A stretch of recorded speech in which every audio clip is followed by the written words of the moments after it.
This is a Midwest Minute with Matt, simple concussion conversations that just make sense. Before we get started, just a quick note. This podcast is an educational and informational purposes only. It is not medical advice and does not replace evaluation or treatment from a qualified healthcare provider. Listening to this podcast does not establish a provider-patient relationship. Every brain injury is unique, and what we discuss may not directly apply to your situation. If you are experiencing symptoms or have concerns, please seek care from a licensed medical professional. If this is an emergency, call 911 or your local emergency services immediately.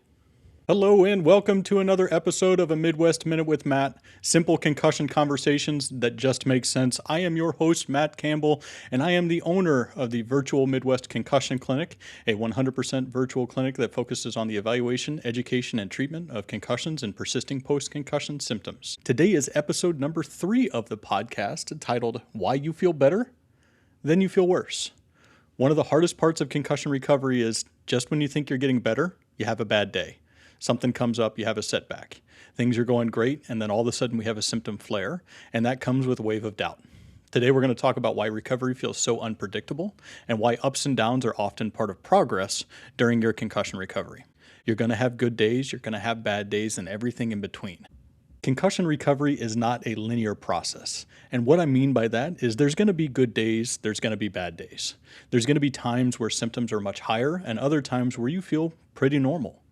Setbacks can happen, and generally speaking, they are attached to having good days. When you start to have a good day, things will change, and we may run into having a poor day or having more symptoms. Setbacks don't always mean that you've done anything wrong. It's how we measure our progress. Symptoms increasing are just feedback to the brain and make it so we have some things that we need to adjust. And a lot of times, it's not the activities in general that we need to adjust, it's pacing. So why recovery isn't a straight line? Everybody wants to go from no symptoms to all the way back to normal in a pretty consistent fashion. Today feels better than yesterday, tomorrow will feel better than today, and everything goes one step at a time in a steady upward trend. But there's a lot of up and downs that happen. I equate concussion recovery to a roller coaster. The roller coaster would be really kind of boring if it went from the bottom slowly up to the top and then you got off the ride. Not that concussion recovery is fun and exciting, but the up and downs of concussion recovery is what makes concussions so unique. There are good days and there are bad days.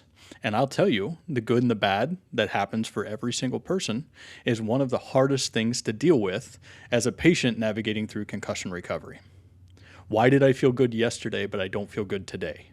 Why did my morning start off so poorly, but now I feel pretty good at the end of the day? Why did I do the exact same thing yesterday and felt perfectly fine when I did it today and feel like I'm going to throw up in the corner?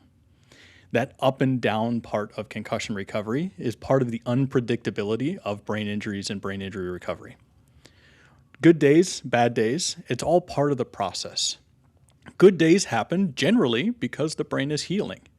We're doing things the way we should be doing. We're getting proper sleep, we're getting the great amount of hydration, we're eating right, we're doing our activities, and we're monitoring symptom changes. When symptoms fluctuate, we're making adjustments to our pacing, our activity load, or just overall stimulation to try to keep symptoms low. Good days are a great thing. I'm not here to tell you that good days during concussion recovery are the enemy and that we should avoid good days. Every day should be a good day, not just some days or not just every other day. Every day should be a good day. But realistically, it comes when we do things right to prepare for the day before us. And it starts with sleep. One of the easiest ways to ensure that we have a good day is getting a high quality and high quantity of sleep. It is a whole lot easier for me to tell you, hey, getting a good night's sleep will make it so the likelihood of having a good day goes up. Realistically, sleep is one of the hardest things that we will do during concussion recovery. You'll go from sleeping all the time to not sleeping enough to feeling like all I need to do is sleep and I can't fall asleep to waking up every hour to I slept 13 hours and I don't remember what happened. Sleep is one of the most difficult things for people to get during brain injury recovery. But it's the foundation for our good days. If we sleep a high number of hours and a high quality of sleep, generally the day is going to go better than if we sleep a low quality or low quantity of sleep. We can also try to set us up for good days by hydrating well and eating well the day before. Every cellular process that the body does requires water. When the brain is hurt, it is working overtime trying to heal and trying to adjust things. What that means is concussions put us in a constant state of dehydration. The body will try to retain water. I talk to patients a lot about that's why the scale looks different when you're going through brain injury recovery. Activity levels are down. We're also retaining water, and we're trying to keep as much water in our system as we can so the brain has the ability to carry out cellular function. So if we're trying to set ourselves up for good days, we want to prioritize sleep, prioritize getting the right amount of food and water into our system, and monitoring symptom fluctuation as we go throughout the day. Now, it is easier said than done because not always does somebody have symptoms that show up right away. It can be very frustrating to people. Hey, I've been paying attention to my symptoms. Why do I feel terrible today? Or why an hour ago was I feeling okay, but now I don't feel great? Symptoms may not always show up right away. It's one of the more frustrating parts of trying to monitor symptom activity or monitor activity loads is because going back to the beginning, if I do the exact same thing that I did yesterday, why do I feel different? And part of it has to do with the energy level that's available when we're doing our activities. With every good day, we need to still be cautious and prepare just in case to ensure that we're doing everything that we can to avoid bad days following them. We want the down to be very minimal if there has to be one. So as the roller coaster goes, we climb up the hill, things are going pretty good, we have a setback or we have a bad day. Why do those bad days happen?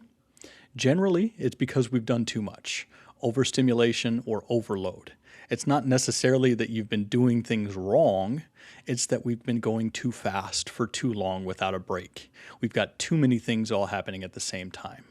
Too much stress, too much noise, too much socializing, too many conversations, too much work. Generally, too much. So when we have our bad days, those will cause symptoms to increase. If we have symptoms that increase, one of the ways that we can kind of counteract those symptom increases is we can focus on moving forward and trying to control our stimulus, limiting one thing at a time, cutting down on the noise, cutting down on the lights and screen time, carrying on one conversation with somebody in a room by yourselves, not off into the side where there's a bunch of people talking. We want to stay and kind of control our environment as much as we can. Bad days are not setbacks. Bad days are feedback. They teach us what we need to learn and what we need to do to adjust our pacing and our activity level moving forward. If I can get everybody to reframe one thing differently when it comes to bad days are not failure. You did not do something wrong. You are not in trouble. You did not cause more damage. Bad days are our feedback, and it's something that we need to do in order to continue to move forward during our concussion recovery. I am one that ventures to say that if we don't have bad days or even bad hours at minimum, we aren't pushing enough throughout our day to ensure that the brain is getting healthy and back to the speed and endurance that it needs to get you back over the hump and back to normal. If I'm sitting in a room or in an environment and I don't have any symptom fluctuations up and down, am I stimulating my brain enough to mimic what I need in real life? It's part of the reason why we don't tell people to just sit in a dark room anymore after concussions, that we need to get you up, we need to stimulate you, and we need to start to mimic as much of your daily routine as we can without overloading your system. Setbacks are feedback.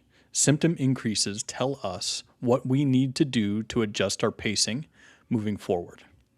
Without good days, without adjustments, we won't have better days. The adjustments come from having bad days or more symptom increases. The goal for every good day is that we only have a couple bad hours or a couple bad minutes. If we have a good day and then we have a couple bad days afterwards, we need to adjust, we need to move on, and we need to be more cautious during our good days. Everybody wants to have good days. I want to have good days for every single person that I encounter, not just those people that are navigating through concussion recovery. Every day should be a good day for everybody.